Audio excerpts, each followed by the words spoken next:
السلام علیکم ورحمۃ اللہ وبرکاتہ۔ اکثر لوگوں کے ذہن میں یہ بات آتی ہے، کیا جنات وجود رکھتے ہیں نہیں رکھتے؟ اگر رکھتے ہیں تو کیا یہ شکلیں اپنی تبدیل کر سکتے ہیں یا نہیں کر سکتے؟ اللہ تعالیٰ نے ان کو اپنی شکلیں تبدیل کرنے کی طاقت عطا کی ہے یا نہیں کی؟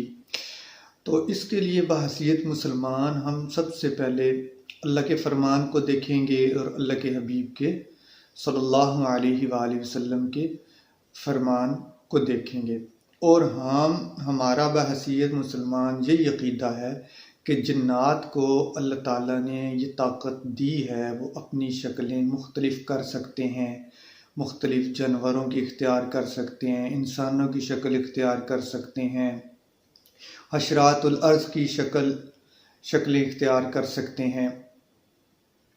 مسلم شریف کی حدیث ہے،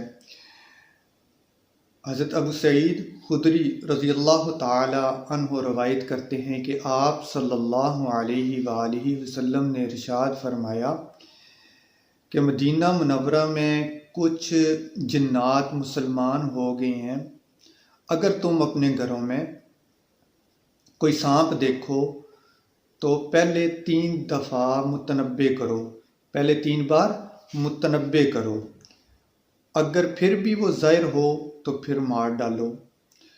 یعنی کہ اس سے مراد یہ ہے کہ ہو سکتا ہے کوئی جن بے خبری میں آ گیا ہو، سانپ کی شکل اختیار کیے ہوئے ہو، تو ظاہری بات ہے کہ اللہ کی مخلوق ہے، آپ پہلے 2-3 دفعہ کہو، اگر جن ہوگا تو وہ چلا جائے گا، اگر نہیں جاتا تو آپ مار بھی دیتے ہیں تو اس کا قتل یا اس کا مارنا، اس کا گناہ آپ کے ذمے نہیں ہوگا۔ اور اس کے علاوہ ایک اور حدیث ہے، نبی رحمت صلی اللہ علیہ وآلہ وسلم حضرات صحابہ کرام رضوان اللہ تعالی علیہ مجمعین کو ارشاد فرمایا کہ کالا کتا اگر نمازی کے آگے سے گزر جائے تو نماز ٹوٹ جاتی ہے۔ صحابہ کرام رضوان اللہ تعالی علیہ مجمعین نے عرض کی، یا رسول اللہ صلی اللہ علیہ وسلم، کالا کتا ہی کیوں؟ سفید کتا، مختلف اور رنگوں کے بھی کتے بھی تو کتے ہی ہیں۔ تو آپ صلی اللہ علیہ وسلم نے فرمایا، جنات میں سے شیاطین اکثر نمازی کی نماز خراب کرنے کے لیے کتے کی شکل اختیار کر کے نمازی کے آگے سے گزرتے ہیں تاکہ نماز خراب ہو۔ اسی طرح جنگ بدر کا واقعہ ہے، جو لوگ سیرت سے لگاؤ رکھتے ہیں ان کی نظروں سے یہ واقعہ ضرور گزرا ہوگا۔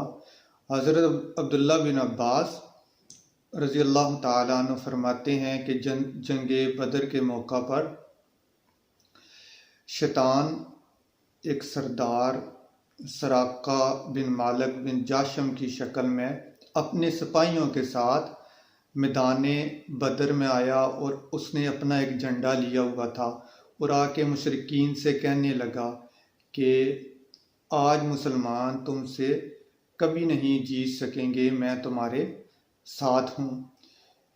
اسی فریب میں مشرکین کو وہ مبتلا کر رہا تھا، تو اسی دوران حضرت جبرائیل امین علیہ السلام اس کی طرف متوجہ ہوئے۔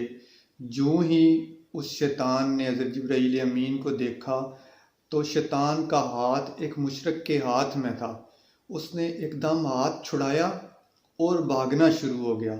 جیسے ہی وہ بھاگنے لگا تو پیچھے سے مشرک نے آواز دی کہ سراقہ، تم تو ہمارے مددگار ہو، کدھر بھاگ رہے ہو؟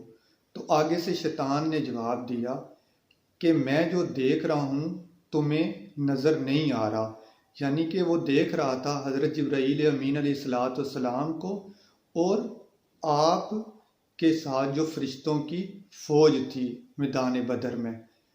تو کہنے لگا کہ مجھے ڈر ہے کہ اللہ کے عذاب سے آج کوئی نہیں بچا سکے گا۔ تو ان فرامین سے نبی رحمت صلی اللہ علیہ وسلم کی ارشادات سے پتہ چلتا ہے کہ جنات جو ہیں وہ مختلف شکلیں اپنا سکتے ہیں، بدل سکتے ہیں۔